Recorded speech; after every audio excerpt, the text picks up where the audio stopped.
Assalamualaikum warahmatullahi wabarakatuh. Alhamdulillah. Wassalatu wassalamu ala rasulillah wa ala alihi wa ashabihi wa mawalah. Wala hawla wala quwwata illa billah. Qala jalla wa ala fi kitabihil karim. A'udzu billahi minasy syaithanir rajim. Ya ayyuhalladzina amanu taqullaha haqqa tuqatih wa la tamutunna illa wa antum muslimun. Alhamdulillah, segala puji hanya milik Allah Subhanahu wa taala yang kembali memberikan kepada kita kesempatan untuk sama-sama belajar, mempelajari Al-Qur'an, mempelajari sunnah Nabi sallallahu alaihi wasallam. Yang dimana kata Nabi sallallahu alaihi wasallam, talabul ilmi faridatun ala kulli muslim. Belajar ilmu agama hukumnya wajib bagi setiap muslim. Alhamdulillah, kita membaca kitab Adabul Mufrad karya Al-Imam Al-Bukhari rahimahullahu ta'ala. Dan kita sampai pada bab yang kelima, Babu linil kalam liwalidayh. Bab berkata lemah lembut kepada kedua orang tua. Pertama, berkata atau berucap yang baik-baik adalah hal yang diperintahkan oleh Allah Subhanahu wa taala dan diperintahkan oleh Nabi sallallahu alaihi wasallam. Allah Subhanahu wa taala katakan, wa qulu qawlan sadida. Dan ucapkanlah ucapan yang lurus, ucapan yang baik. Dan kata Nabi sallallahu alaihi wasallam, man kana yu'minu billahi wal yawmil akhir falyakul khairan aw liyasmut. Siapa yang beriman kepada Allah dan hari akhir, maka hendaklah dia berkata yang baik-baik. Atau kalau dia tidak mampu, ada orang Pak, yang dia mulutnya itu kotoran semua. Maksudnya apa? Gelisah hidupnya kalau tidak mengucapkan kalimat yang buruk. Dan ini tentunya karena pergaulan. Teman-teman yang buruk, dia tidak pintar memilih teman. Tapi Nabi SAW punya solusi. Apa solusinya untuk belajar berkata yang baik? Kata Nabi SAW, awliyasmut. Perbanyak diam. Banyak-banyakin diam. Kalau ingin berusaha terlepas dari ucapan-ucapan yang kotor, maka cara yang pertama adalah banyak-banyak diam. Kalau di tongkrongan mungkin dia tahan omongannya. Banyak-banyak diam. Ala kulli hal, mengucapkan kata-kata yang baik kepada orang lain itu adalah hal yang diperintahkan oleh Allah Subhanahu wa taala dan Rasulnya. Baik itu kepada musuh kita. Kita juga diperintahkan oleh Allah Ta'ala untuk berucap yang baik-baik, lemah lembut kepada musuh kita. Hal ini yang ditafsirkan oleh Al-Imam Ibnu Katsir rahimahullahu ta'ala dalam kitabnya Tafsir Ibnu Katsir. Beliau menafsirkan Quran surah Taha ayat 43. Tatkala Allah Subhanahu wa taala memerintahkan kepada Nabi Musa dan Harun, idhaba ila fir'auna innahu tagha. Allah Ta'ala memerintahkan kepada keduanya untuk berdakwah kepada Fir'aun. Suruh dakwah kepada Fir'aun, Pak. kepada pemimpin yang zalim pada saat itu. Suruh berdakwah. Allah Subhanahu wa taala memerintahkan untuk berdakwah kepada Firaun dan kepada umat-umatnya. Kemudian Allah katakan, faqula lahu qawlan layyina. Wahai Musa, wahai Harun, kamu datang kepada Firaun, kasih tahu dia, dakwahkan dia kalimat-kalimat yang santun. Faqula lahu qawlan layyina. Maka usahakan kamu mendakwahkan orang lain pakai kata-kata yang baik. Pakai kata-kata yang sopan. Kata-kata yang santun. Bayangin Pak. Ini musuhnya Allah Subhanahu wa taala. Yang dimana Fir'aun ini Pak, Allah Ta'ala abadikan perkataan Fir'aun dalam Al-Quran dengan mengatakan, Ana rabbukumul a'la. Fir'aun mengatakan kepada manusia pada saat itu, sayalah Tuhan kalian yang maha tinggi. Bayangin Pak, Fir'aun mengklaim dirinya sebagai Tuhan. Besar dosanya. Mengklaim dirinya sebagai Tuhan. Tapi Allah Ta'ala memerintahkan kepada Nabi Musa untuk berdakwah dengan memakai kalimat-kalimat yang santun. Ini kepada musuh Allah Subhanahu wa Ta'ala. Bagaimana dengan orang atau sesama muslim lainnya? Begitupun Allah Ta'ala perintahkan kepada kaum muslimin. Terlebih lagi kepada kedua orang tua. Ya. Layyin bermakna lemah lembut. Layyin itu bermakna lemah lembut dan memakai kata-kata atau kalimat yang santun. Kalimat yang baik dipilih ketika berbincang, ketika ngobrol dengan orang tua. Biasanya kita di Indonesia ini berbagai macam suku Pak. Ada suku Jawa, ada suku Bugis, ada suku Mandar, Madura, Batak, Betawi, banyak. Dan biasanya tiap suku ini mereka punya kosakata itu dibedakan. Bagaimana cara ngobrol dengan orang yang lebih tua dan bagaimana cara ngobrol dengan orang yang sama umurnya. Itu biasanya beda-beda, ya enggak Pak? Betul Pak? Betul. Ada kata-kata yang dipakai khusus orang yang lebih tua. Ada juga kata-kata yang dipakai buat seumuran kita. Ya. Itu pilihan kata sopan santun. Maka seperti inilah yang diperintahkan oleh Allah Subhanahu wa taala. Ya, faqula lahu qawlan layyina. Dan Allah Subhanahu wa taala mengatakan karima, qawlan karima. Ucapan kalimat-kalimat yang memuliakan orang yang lebih tua. Insyaallah kita akan bacakan dalil-dalil yang disebutkan oleh Imam Bukhari rahimahullahu taala. Tapi ala kulli hal bab kita membahas tentang bertutur kata yang baik, yang sopan, yang lemah lembut kepada orang tua kita.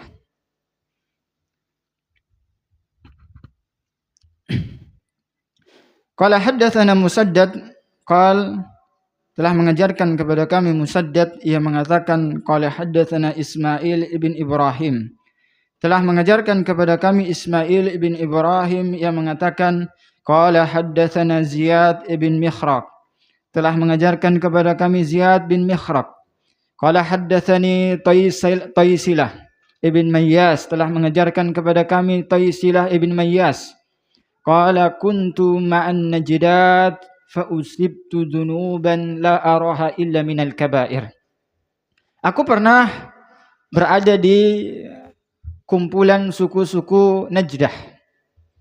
Maka pada saat itu aku melakukan dosa. Jadi Taisilah ibn Mayyas mengatakan pada saat itu aku kumpul-kumpul bersama suku Najdah. Dan aku melakukan satu dosa. La araha illa minal kabair. Yang aku anggap bahwasanya dosa itu termasuk dosa besar. Ya, tidak disebutkan di sini dosanya apa yang dia lakukan, tapi dia menganggap bahwasanya dosa yang ia kerjakan itu bagian dari dosa-dosa besar. Karena dosa itu, Pak, itu ada dua macam. Ada yang disebut dengan shaghair, ada yang disebut dengan kabair. Shaghair itu dosa-dosa yang kecil, yang dimana dosa itu diampuni oleh Allah Subhanahu wa Ta'ala dengan istighfar dan melakukan amal-amal soleh yang lainnya. Contoh, Allah Subhanahu wa Ta'ala mengampuni dosa orang-orang yang memperbanyak sedekah. Innas sadaqat tudfi'ul khotoya. Kata Nabi SAW, sedekah-sedekah itu menghapuskan dosa-dosa yang ada. Artinya yang dihapus adalah dosa-dosa kecil. Nabi SAW mengatakan kepada perempuan, wahai para perempuan, perbanyaklah bersedekah. Karena kata Nabi SAW, ra'aitun nisa aktsaraha finnar. Kata Nabi SAW, aku melihat perempuan banyak di dalam neraka. Kenapa? Karena mereka kufur dengan suami-suami mereka. Maka Nabi SAW menganjurkan kepada mereka untuk banyak-banyak sedekah. Ya, memperbanyak sedekah. Karena sedekah itu menghapus dosa-dosa. Begitupun salat 5 waktu. Menghapus dosa-dosa. Ya, yang dihapus adalah dosa-dosa shaghair. Dosa-dosa yang kecil.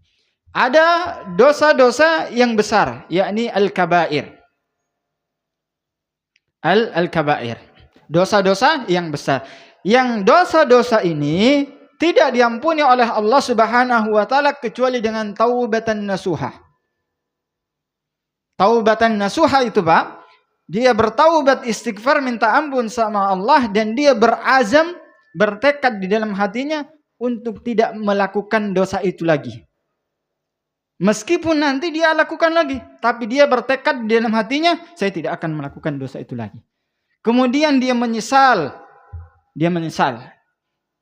Kemudian dia berjanji tidak akan melakukan itu lagi, maka ini disebut dengan taubatan nasuha. Taubat nasuha. Ini yang akan diterima oleh Allah Subhanahu wa Ta'ala dan akan diampuni. Maka kalau shaghair itu bisa terhapus dengan melakukan amal-amal kebaikan yang lainnya. Dosa-dosa kecil. Adapun kabair, dosa-dosa besar, itu bisa dihapus dengan bertaubat, taubatan nasuhah kepada Allah Subhanahu wa Ta'ala. Seperti apa? Seperti melakukan kesyirikan. Maka di sini dia mengatakan, aku melakukan dosa yang aku anggap dosa itu bagian dari dosa besar. Fadzakartu dzalika li ibni Umar qal. Maka aku menyampaikan kepada Ibnu Umar radhiyallahu taala anhuma. Ibnu Umar mendengarkan bahwasanya fulan melakukan dosa. Maka Ibnu Umar bertanya, "Mahi? Apa yang kamu lakukan? Dosa apa yang kamu kerjakan?" Maka disebutkan qultu kada wa kada. Aku melakukan dosa ini, dosa ini, dosa ini. Qala laysat hadhihi minal kabair. Hunna tis'un. Kata Ibnu Umar, kalau dosamu yang tadi itu bukan bagian dosa-dosa besar. Itu bukan dosa-dosa besar. Dosa-dosa besar itu ada 9 kata beliau. Meskipun para ulama ada yang menyebutkan 40 dosa besar. Tapi Ibnu Umar menyebutkan di sini cuma 9. Yang pertama kata beliau al-isyraku billah. Berbuat syirik kepada Allah Ta'ala. Ini dosa besar, Pak. Dosa paling besar melakukan kesyirikan kepada Allah Ta'ala. Yang kata Nabi SAW tatkala ditanya, ya Rasulullah, ayyu dzambi a'zam? Wahai Rasulullah, dosa apa yang paling besar? Kata Nabi SAW, an taj'ala lillahi niddan wa huwa khalaqaka. Engkau membuat sekutu, menyekutukan Allah Subhanahu wa taala sedangkan dialah yang menciptakanmu. Dan Nabi SAW juga menyebutkan, maukah aku kabarkan kepada kalian 7 perkara yang membinasakan. Yang pertama disebutkan oleh Nabi SAW, al-isyraku billah. Berbuat kesyirikan kepada Allah Subhanahu wa taala. Dan Nabi SAW ditegur oleh Allah Subhanahu wa taala. Allah Taala katakan, la in asyrakta la yahbatanna amaluk wa la takunanna minal khasirin. Wahai Muhammad, kalau engkau berbuat kesyirikan, maka seluruh amalan-amalanmu akan dihapus oleh Allah Taala. Dan engkau akan termasuk menjadi orang-orang yang rugi. Ini dosa kesyirikan. Maka ini perlu kita sampaikan, Pak. Kalau ada kajian tauhid, membahas tentang tauhid, membahas tentang kesyirikan, datang.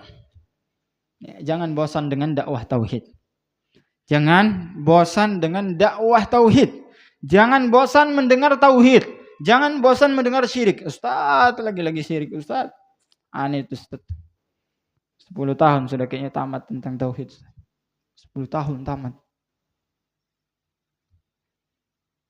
Bahkan Nabi SAW sampai meninggal dunia, beliau tetap memberikan tausiah, menasihati kepada para sahabatnya dengan mengatakan, la taj'ali qabri masjidan. Kata Nabi SAW, kalian jangan menjadikan kuburanku sebagai masjid, tempat ibadah.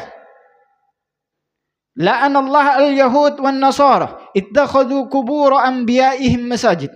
Wa ana anhaakum an dzalik. Kata Nabi SAW, semoga Allah melaknat al-yahudi wan nasara, yang dimana orang-orang alim di antara mereka, kuburan-kuburan mereka dijadikan tempat ibadah. Dan aku melarang kalian berbuat demikian. Sampai akhir kehidupan Nabi SAW masih mengajarkan tentang tauhid, Pak. Karena saat ini kesyirikan itu sudah canggih juga, Pak. Ya. Jadi sekarang dukun-dukun juga update juga, Pak. Jadi dukun sekarang itu juga update dia. Tidak ketinggalan zaman. Yang dulu orang datang ke dukun itu offline. Jadi dari rumah ke rumah. Sekarang secara online. Ya, dan sekarang ada, kemarin juga, bulan kemarin sudah kita kaji, di antaranya ada kesyirikan yang baru yang saya dapati, buka aura. Jadi dia berpeci, Pak. Jadi itu dianggap ustadz dia. Makanya jangan tertipu dengan tampilan. Peci, dia jubah warna putih lagi, sunnah Nabi. Tapi dia mengajarkan kesyirikan, buka aura dia. Saya tahu aura apa nih? Aura jahat, katanya, saya melihat kamu punya aura jahat. Saya melihat kamu punya aura baik. Dari mana ini? Ya, kata Nabi SAW, kata Allah Subhanahu wa taala, la ya'lamul ghaiba illallah. Tidak ada yang mengetahui perkara yang gaib kecuali Allah Subhanahu wa taala. Itu tentang kesyirikan. Kemudian wa qatlu nasamah, membunuh jiwa. Ini termasuk dosa besar, dan sekarang ini juga perlu kita ajarkan, perlu kita pelajari sebenarnya tentang membunuh ini. Karena hampir tiap hari kita dapati pembunuhan. Ya. Maka hati-hati dengan pembunuhan ini. Ya. Yang dimana kalau pelakunya melakukannya dengan sengaja, maka dia kekal di dalam neraka. Ini dosa yang sangat besar di sisi Allah Subhanahu wa taala, menumpahkan darah seorang muslim. Ya. Itu sama seperti menumpahkan darah seluruh manusia. Ya. Hati-hati dengan dosa ini. Kemudian wal firaru minaz zahf, kabur dari peperangan. Ini lagi perang-perang karena melihat lawannya kuat-kuat, takut dia. Maksud dari kabur di sini, kabur ketika dia ketakutan melihat musuh. Jadi perang itu memang disyariatkan ketika kita ditindas. Ya. Kalau ada orang yang perang, dia kabur karena ketakutan, maka ini termasuk dosa besar.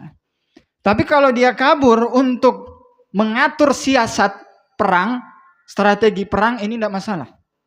Dia balik lagi untuk mengatur strategi, ya, ini tidak apa-apa. Tapi kalau tiba-tiba dia karena takut, gemetar, pulanglah, sudah pulang, mati nanti. Ya, ini termasuk dosa besar. Kemudian waqadful muhsanah, termasuk dosa besar adalah memfitnah perempuan-perempuan yang baik, menfitnah istri-istri yang baik. Ya, contohnya apa? Istrinya dituduh berzina dengan orang lain tanpa ada bukti, tanpa ada saksi.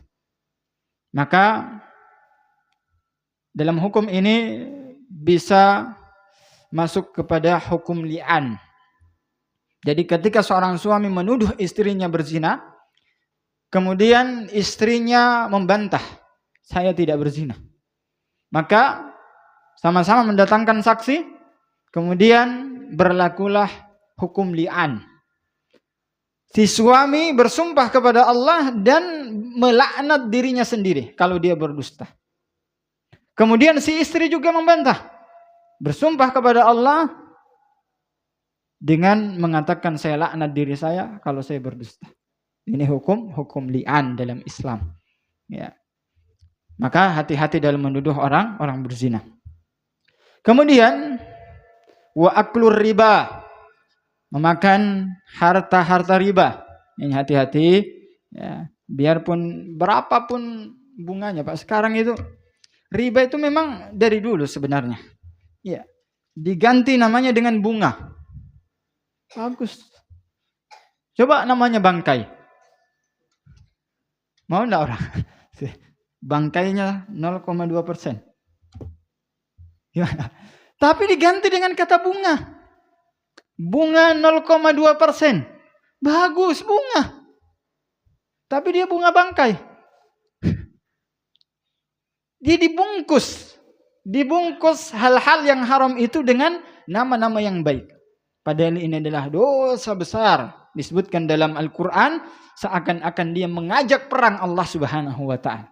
Orang yang makan riba itu, Pak, kalau dia tidak bertobat, seakan-akan dia meminta perang dengan Allah Subhanahu wa ta'ala. Ya. Hati-hati makan harta riba. Wa aklu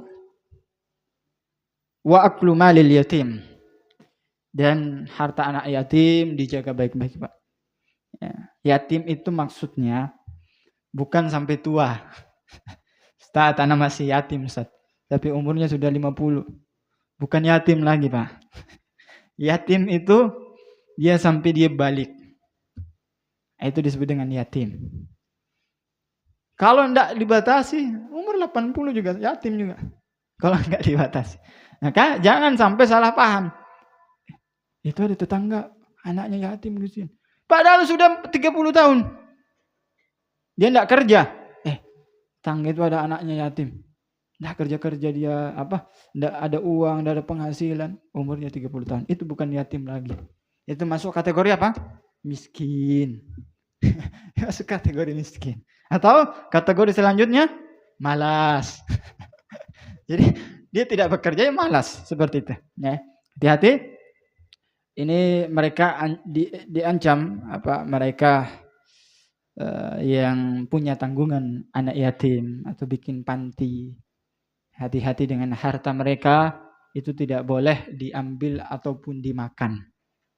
Ya, contohnya ada muhsinin, donatur yang menyumbang, memberikan uang kepada anak yatim itu. Jadi walinya itu bisa menyimpan. Jadi uang itu bisa dipakai tapi disimpan. Pertama bisa uang anak yatim ini pertama disimpan. Ya, nanti kalau dia sudah balik atau dia sudah tamyiz, dia dites dulu, boleh enggak pegang uang. Ya. Kalau dia usia balik, serahkan uang itu. Tapi boleh juga dimanfaatkan uang itu dijadikan usaha. Tapi semua itu milik anak yatim itu. Pamannya nih, anak yatim, dia dapat sumbangan 30 juta. Jadi walinya yang pegang, ditahan. Dan boleh dijadikan bisnis 30 juta ini, tapi kepemilikan itu miliknya anak yatim tadi. Nanti keuntungannya semua diserahkan kepada anak itu, nanti tinggal anak itu memberi gaji kepada orang yang mengelolanya. Ya, tidak boleh dimakan. Ya. Tidak boleh diambil kecuali atas izin anak tersebut. Kemudian wa ilhadu fil masjid. Berbuat kezaliman di dalam masjid. Ya. Berkata-kata kasar di dalam masjid. Ya, apapun itu, ya. Seperti kemarin ada pembunuhan di masjid, ya Pak, yang viral itu. Ini dosa besar, jadi dia berlipat ganda. Pertama dia membunuh, kemudian dia berbuat zalim di dalam masjid. Nah, maka kalau dia sengaja, tentunya dia kekal di dalam neraka. Kemudian walladzi yastashhir, yang mengolok-olok agama, main-main dalam agama, ini juga dosa besar. Ya, kemudian yang terakhir pembahasan kita, wa bukaul walidain minal uquq, qala Ibnu Umar. Yang terakhir adalah membuat kedua orang tua menangis dikarenakan kedurhakaan yang dia lakukan.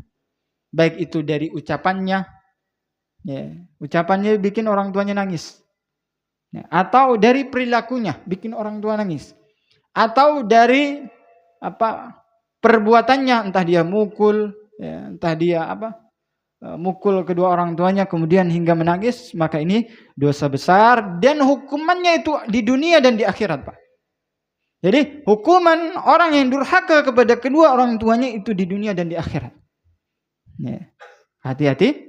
Maka Ibnu Umar mengatakan, atafragu minan nar wa tuhibbu an tadkhulal jannah. Wahai fulan, kamu mau enggak dibebaskan dari neraka tapi dimasukkan ke dalam surga? Siapa yang tidak mau, Pak, ditawarin gitu? Kira-kira ini, Pak, saya tawarkan Bapak, kamu masuk surga atau masuk neraka? Mau semua masuk surga. Maka fulan tadi mengatakan, qultu ay wallah, tentu aku ingin masuk surga. Ya. Kemudian Ibnu Umar mengatakan, ahayyun walidak, apakah kedua orang tuamu masih hidup? Qultu indi ummi, aku masih punya ibu. Qala wallah fa wallah law alanta lahal kalam wa at'amtaha at-ta'am la tadkhulannal jannata majtanabtal kaba'ir. Wallahi, demi Allah, kata Ibnu Umar, kalau sekiranya engkau bertutur kata yang baik kepada ibumu, kamu bertutur kata yang baik, sopan santun, lemah lembut, kata-katanya dipilih, ya. Kemudian engkau memberikan nafkah kepada ibumu, kamu kasih sedekah kepada orang tuamu, la tadkhulannal jannata, sungguh engkau akan masuk ke dalam surga, majtanabtal kaba'ir, sungguh engkau akan masuk ke dalam surga selama engkau tidak melakukan dosa-dosa besar lainnya. Ya. Pamannya ini, Pak, dia tidak melakukan dosa besar, dia berbakti sama kedua orang tuanya, dia punya satu amalan aja, ya. Dia jaga sholatnya, dia jaga baktinya kepada orang tuanya, insya Allah dia akan masuk ke dalam surga. Ini poin kita, ya. Bertutur kata yang baik kepada kedua orang tua adalah hal yang diwajibkan kepada seorang anak, ya. Pernah satu ketika Al-Imam, kalau tidak salah Al-Imam Abu Hanifah rahimahullahu ta'ala, pernah ibunya itu tanya hukum Islam. Kalau tidak salah tanya tentang sumpah. Jadi ibunya itu bersumpah, saya tidak akan melakukan ini, tapi dilanggar sumpahnya. Maka Imam Abu Hanifah, imam mazhab, seorang alim ulama, ibunya tanya, kemudian dijawab oleh al-imam, gini hukumnya gini, ibu harus melakukan seperti ini. Apa kata ibu? Tidak mau. Aku mau tanya sama ulama yang lain. Tidak mau aku. Bilang, anaknya seorang ulama, Pak, seorang ulama. Al-Imam Abu Hanifah, apa responnya? Apakah Al-Imam mengatakan, Mak, aku nih anakmu sudah S3, sudah doktor, sudah alim ulama. Dia tidak katakan seperti itu, Pak. Bagaimana para ulama berbakti kepada kedua orang tuanya. Imam Abu Hanifah diam langsung turuti perkataan mamanya. Dah. Harusnya kan kalau sudah mendengar jawaban Imam Abu Hanifah, sudah selesai karena ini ulama. Gurunya para ulama-ulama yang lainnya. Datanglah kepada ulama yang lainnya kemudian bertanya, ibunya tanya, "Apa hukumnya?" Hukumnya gimana, Pak? Contoh nih, Pak. Mama saya tanya. Kemudian saya jawab hukumnya, mama saya tidak menerima. Saya maunya jawaban Ustaz Syafiq, Hafizahullah. Ustaz Syafiq guru saya. Keilmuannya jauh. Kemudian kebalik. Ibunya Ustaz Syafiq itu minta fatwa kepada ulama yang lain. Atau kepada saya tanyanya. Sementara saya muridnya Ustaz Syafiq. Kemudian pada saat itu Imam Abu Hanifah melihat ulama itu gemetar ulama itu, Pak. Wahai ibu, kamu punya anak seorang imam, seorang ulama. Kenapa kamu tanya sama saya? Tanya sama anakmu. Tidak mau. Lantas Imam Abu Hanifah memberikan bocoran jawaban, kasih tahu ini jawabannya ini. Kemudian jawabannya sama yang difatwakan oleh Imam Abu Hanifah. Lantas itu benar sudah. Iya, Pak. Padahal sama jawabannya. Tapi dia tidak mau mendengar dari anaknya. Tapi bukan itu poinnya. Tapi poin sikap Imam Abu Hanifah memperlakukan ibunya. Dia tidak katakan, ini mama tidak percaya sama anakmu ini. Sudah ulama, sudah ini, sudah gelar ini. Biasanya kan kita gitu. Kalau ada orang tua tanya, kita kasih fatwa, kemudian orang tua tidak mau. Biasanya kita, mama ini. Kita ini sudah sekolah jauh-jauh. Biasanya kita seperti itu. Tapi Imam Abu Hanifah tidak melakukan demikian. Ya, tidak melakukan, tidak membentak, tidak membesarkan suara, dan tidak berucap-ucap dengan ucapan yang buruk. Tapi dia berbakti kepada atau mengucapkan yang baik kepada ibunya. Kemudian selanjutnya Imam Bukhari membawakan satu ayat. Qala haddatsana Abu Nuaim qala haddatsana Abu Naim qala haddatsana Sufyan, telah mengajarkan kepada kami Sufyan an Hisham ibn Urwah, dari Hisham ibn Urwah an abihi, dari bapaknya, ia mengucapkan firman Allah Subhanahu wa taala, wakhfid lahu ma janaha dzulli minar rahmah. Wahai seorang anak, hendaklah engkau merendahkan sayapmu di hadapan kedua orang tua. Artinya apa, Pak? Biasanya itu seekor burung kalau dia rendahkan sayapnya, itu bentuk penghormatan. Artinya apa? Rendahkan sikapmu di hadapan orang tuamu. Rendahkan gelarmu di hadapan orang tuamu. Rendahkan martabatmu di hadapan orang tuamu. Karena bentuk kasih sayang kepada keduanya. Artinya apa? Semua direndahkan. Dari tutur kata.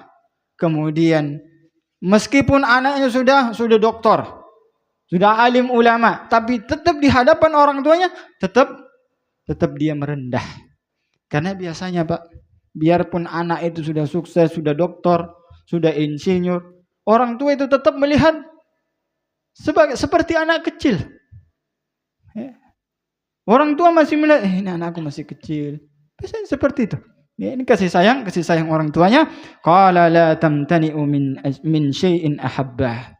Di antara bentuk engkau merendah di hadapan kedua orang tuamu adalah engkau tidak melarang sesuatu yang dicintai oleh orang tuamu. Selama itu tidak melanggar syariat. Orang tuamu suka ini, kamu kasih. Biasanya kita anak-anak itu harus cepat peka, Pak. Kadang kita nggak peka. Biasanya orang tua ngobrol-ngobrol.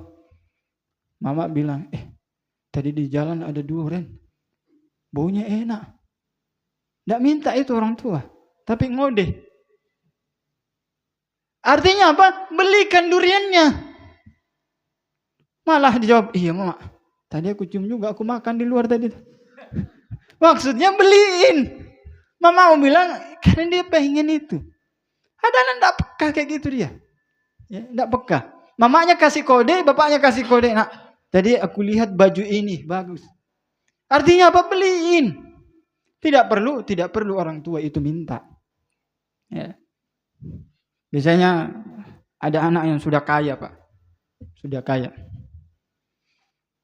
Mamanya atau orang tuanya itu biasanya segan. Karena lihat anaknya sudah sukses dan segan sama istri anaknya.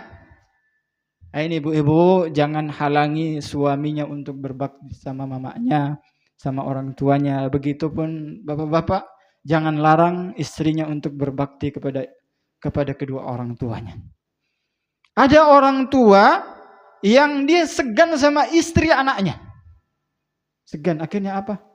Kalau orang tuanya minta uang, itu tidak berani, kasihan.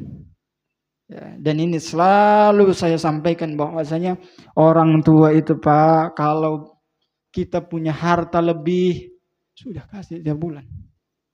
Tidak usah nunggu orang tua itu minta. Dan itu sedekah yang terbaik. Sedekah yang terbaik kita berikan kepada kedua orang tua kita. Tidak usah jauh-jauh sedekah, Pak. Tidak usah jauh-jauh.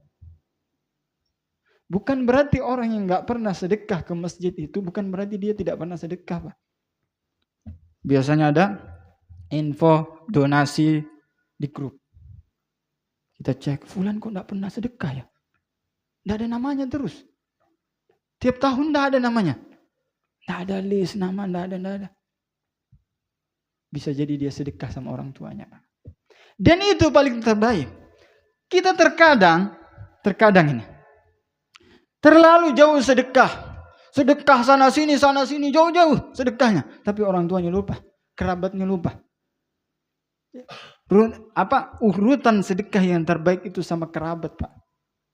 Orang tua dan kerabat-kerabat keluarga kita. Itu yang terbaik. Ya. Bukan kita larang sedekah ke tempat lain, tetap boleh. Tapi seorang muslim itu memilih yang baik, memiliki yang terbaik di atas yang baik. Ya, kita memilih yang terbaik ya, dalam bentuk sedekah. Baik. Allah Subhanahu wa taala juga menyebutkan wa qulu qaulan karima. Hendaklah kalian mengucapkan bertutur kata yang baik-baik, karima. Artinya kita ngobrol sama orang tua itu, Pak, menggunakan kosakata yang baik, sopan santun, dan hendaklah menghadirkan penghormatan kepada orang tua. Dihadirkan penghormatan itu. Meskipun kita sudah gelarnya sudah tinggi. Umpamanya nih kita sudah presiden. Satu aja presidennya. Pokoknya ada sudah jadi presiden. Dia derajatnya lebih tinggi. Bukan berarti pangkatnya tinggi, bukan berarti dia tinggi di hadapan bapaknya. Bukan berarti dia tinggi di hadapan orang tuanya, tidak. Ya. Maka kita sampaikan bahwasanya pilih kata-kata yang baik kepada kedua orang tua. Ya, Allah saja memerintahkan kepada Nabi Musa untuk bertutur kata yang baik kepada Fir'aun, apalagi kepada kedua orang tua. Kepada musuh saja kita dianjurkan untuk bertutur kata yang baik, bagaimana dengan kedua orang tua kita. Ya, maka ini bukan pembatasan sebenarnya. Maka kita di awal tadi kita buka dengan firman Allah Subhanahu wa taala, wa qulu qawlan sadida. Kemudian hadis Nabi sallallahu alaihi wasallam, man kana yu'minu billahi wal yaumil akhir falyakul khairan aw liyasmut. Karena ini secara general semuanya. Ya, kepada siapapun kita dituntut untuk bertutur kata yang baik. Kepada siapapun. Ya. Kepada tetangga kita, kepada anak kita, kepada istri kita. Ya, ini perlu kita sampaikan, Pak. Meskipun kita tengkar sama istri kita, pakai kata-kata atau kalimat-kalimat yang baik. Ya, kalimat-kalimat yang baik. Tidak usah mencaci, tidak usah mencaci, tidak usah menjelek-jelekkan, tidak usah mengungkit-ungkit. Begitupun ibu-ibu. Ya. Kalau suaminya punya kesalahan, tidak perlu diungkit kesalahannya. Tidak perlu. Ya, bertutur kata yang baik. Ya, dihilangkan tutur kata yang jelek itu, dihilangkan. Ya, apalagi sama kedua orang tua kita. Kalau orang tua kita sudah meninggal dunia, lanjutkan estafet bakti itu kepada keluarga-keluarganya. Kita cari keluarganya. Kita cari saudaranya. Karena terkadang orang tua sudah meninggal, sudah putus, sudah hubungan sama keluarga lain. Ya, enggak. Tapi dilanjutkan bakti itu kepada keluarga-keluarganya, saudaranya, saudarinya, orang yang kenal akrabnya sama orang tua kita. Itu dilanjut seperti itu. Ya, bertutur kata yang baik kepada keduanya adalah amal kebaikan yang sangat besar, pahalanya di sisi Allah Subhanahu wa taala. Bayangkan Ibnu Umar radhiyallahu taala anhuma mengatakan bahwasanya engkau akan masuk ke dalam surga dengan tutur kata yang baik kepada kedua orang tua. Ya, mungkin sepele, Pak. Mungkin kita anggapnya sudah apa-apa Ustaz, anak masih punya banyak sedekah kok, enggak apa-apa. Ada yang ngandalin pahalanya yang sedikit itu. Ya, enggak. Ya. Ini bahkan Allah Subhanahu wa taala, wa qada rabbuka alla ta'budu illa iyyah wa bil walidaini ihsana. Allah taala mengaitkan antara tauhid dengan ihsan kepada kedua orang tua. Karena berulang kali kita sampaikan, Pak. Jadi hubungan itu ada dua. Hubungan kepada Allah Subhanahu wa taala dan hubungan kepada manusia. Hubungan kepada Allah Subhanahu wa taala sudah kita berzikir, melakukan amal kebaikan, ya. Melakukan amal saleh, ini hubungan kita akan baik kepada Allah taala. Ada juga yang disebut dengan hubungan hablum minan nas, hubungan antar sesama manusia. Antar sesama manusia, yang pertama yang kita harus muliakan adalah Nabi SAW. Baru setelah itu siapa? Kedua orang tua kita. Kedua orang tua kita. Muamalah yang baik kepada keduanya. Pakai kata-kata yang baik, yang sopan, yang santun. Tidak menghina, tidak merendahkan. Ya, tidak merendahkan mereka. Mungkin orang tua kita dulu belum sempat sekolah. Ya, karena pendidikan mungkin, karena masih tradisional mungkin. Ya. Kemudian kita yang sudah sukses berpendidikan, ya, bukan berarti kita lebih pintar dibanding orang tua kita. Ya. Bukan seperti itu. Ya. Orang tua kita punya pengalaman yang banyak, punya pengalaman yang baik, yang banyak. Kalau toh mungkin kita punya ilmu, ya, lebih tinggi dibanding orang tua kita, maka caranya itu berbeda, Pak, menyampaikan kepada kedua orang tua kita. Ya, pelan-pelan pakai kata-kata yang santun. Ya, tidak langsung, Pak, Bapak ini murtad kayaknya. Tidak kayak gitu. Ya, tidak kayak gitu. Pak, tadi kulihat Bapak makan apa? Minjem ke bank. Ya, berapa persen bunganya, Pak? Bapaknya bilang 0,5%. Bapak ini neraka sudah tempat Bapak. Enggak. Ya kayak gitu. Ya. Pelan-pelan ngasih tahunya. Pelan-pelan. Ya, pelan-pelan. Dan kelak kita akan rasakan. Kita punya anak, bagaimana perasaan kita kalau kita punya anak, kemudian anak kita ngomong kayak gitu. Ya. Semuanya akan mengalaminya. Ya. Kecuali yang Allah takdirkan mati di usia muda. Kecuali yang Allah takdirkan tidak punya anak. Ya, beda lagi urusannya. Tapi insya Allah kita akan mendapatkan fase itu. Di mana anak kita sudah sukses, punya uang, bermartabat, punya pangkat. Ya. Kemudian anak kita durhaka sama kita. Na'udzubillah min dzalik. Semoga Allah Subhanahu wa taala memberikan kepada kita anak yang soleh dan soleha. Biasanya kan kita itu, Pak, kita umumkan di grup, lahir anak saya yang ketiga, doa-doanya itu baik-baik. Semoga menjadi anak yang soleh. Semoga menjadi anak yang soleha. Biasanya doa-doanya kayak gitu kan, Pak? Ya. Nggak ada itu doa-doa. Semoga nanti dia jadi artis. Ada, Pak. Misalnya Bapak nih punya istri lagi lahiran. Kemudian Bapak kirim ke grup, istri saya melahirkan. Doanya biasanya semoga menjadi soleh dan soleha. Ya. Nggak ada itu. Semoga menjadi artis terkenal. Ya. Semoga menjadi presiden. Tidak ada biasanya. Biasanya jadi soleh dan soleh. Ya. Tergantung nanti bagaimana kita mengajarkan kebaikan kepada anak kita kalau ingin menjadi soleh dan soleha. Wallahu a'lam bishawab. Ini yang bisa kita sampaikan, intinya pilih kata-kata yang baik yang ingin kita ucapkan kepada kedua orang tua kita, dan bukan hanya kepada kedua orang tua, tapi untuk seluruh manusia. Bertutur kata yang baik, ya, sama tetangga, sama kerabat, sama teman, ya.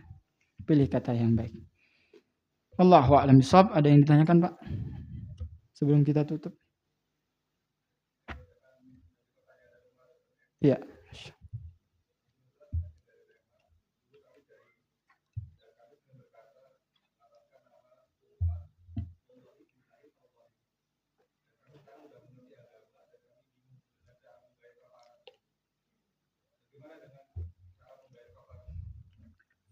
Enggak perlu bayar karena itu tidak dihitung sumpah. Itu tidak dihitung. Itu hanya kalam biasa, ucapan biasa. Sumpah itu dipakai ketika menguatkan argumen dan tidak dilakukan dengan sadar. Itu dihitung sumpah. Contohnya, dia fulan bersumpah tidak mau beristri 3. Tiba-tiba istrinya 4. Kan 3, Ustaz. 3 yang dilarang, tapi langsung 4 ya.